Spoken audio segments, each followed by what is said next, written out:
Okay everyone, so the idea behind this presentation is to give you an important understanding of the main concepts you must be aware of for topic 1 in your handouts on the economic problem.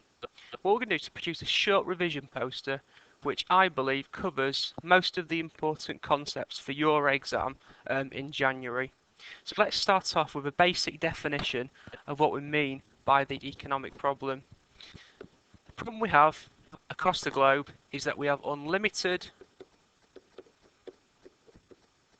wants and needs, but at the same time we have limited resources available to satisfy those wants and needs. So underline unlimited and limited. Okay, so in effect what this means is we haven't got enough. Across the UK we've got roughly 62 million people living in the country. We as individuals are never satisfied. We have wants and we have needs.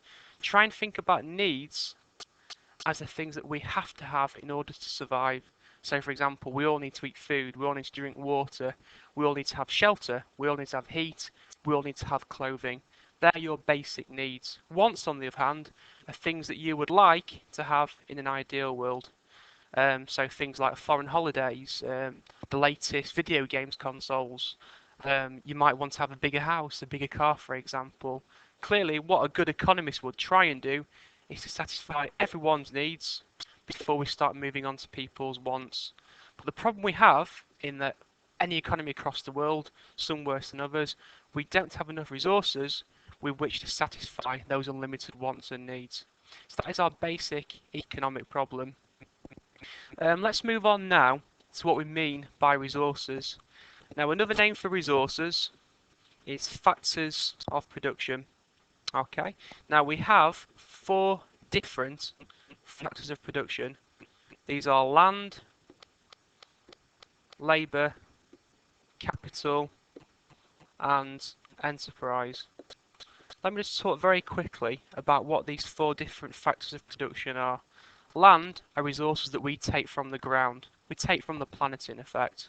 Okay, so the most obvious ones are things like fossil fuels, oil, coal and gas, taken from the land to power our homes, power our cars, power our businesses, and they're also used things like building materials. Okay, let's move on to other land resources. Food, for example, we grow from in the ground. Animals live on the ground, so that again is a land resource. We need water, so the lakes, the seas, the rivers that we use are also classed as land resources. Most countries are starting to consider moving towards renewable energy sources. Things like wind power, solar power, tidal power.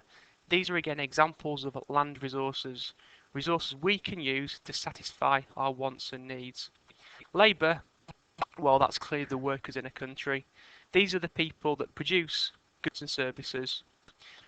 Third resource, capital. Here we're looking at man-made aids of production.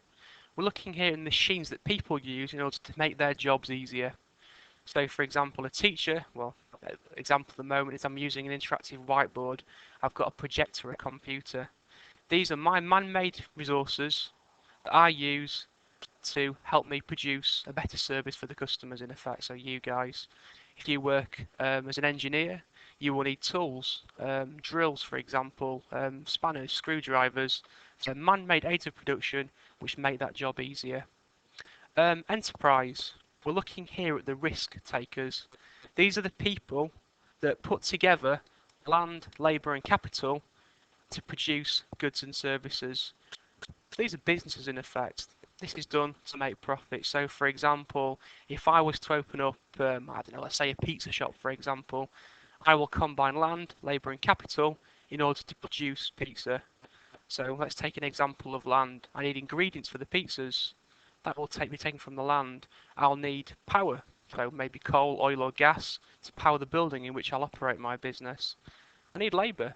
Clearly I need people to work behind the counter, cook the pizzas, deliver the pizzas to people's houses. Capital. Well, I need man-made aids of production. I need the ovens to cook the pizzas in. I need the tills to process the orders. I'll need vehicles with which to deliver to people's houses. So what happens then? Factors of production are combined to produce goods and services. Let me just very quickly talk about the difference between a good and a service. A good is something tangible, something which you can hold in your hand. Okay, so something simple like a pen, a piece of paper, a computer, a mobile phone. A service is non-tangible. This is something invisible in effect. You can't hold it in your hands. We're looking here at something like education.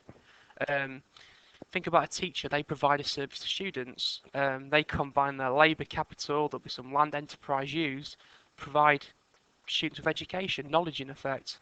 Knowledge is not something that you can hold in your hand, but it is something that will satisfy both your wants and needs in the future.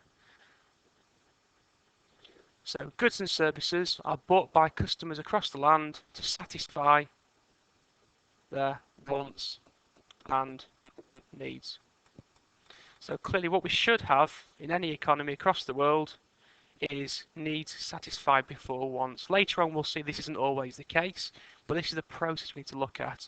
Resources are used to produce goods and services which in turn satisfy more wants and needs. Okay, that is the end of the first presentation.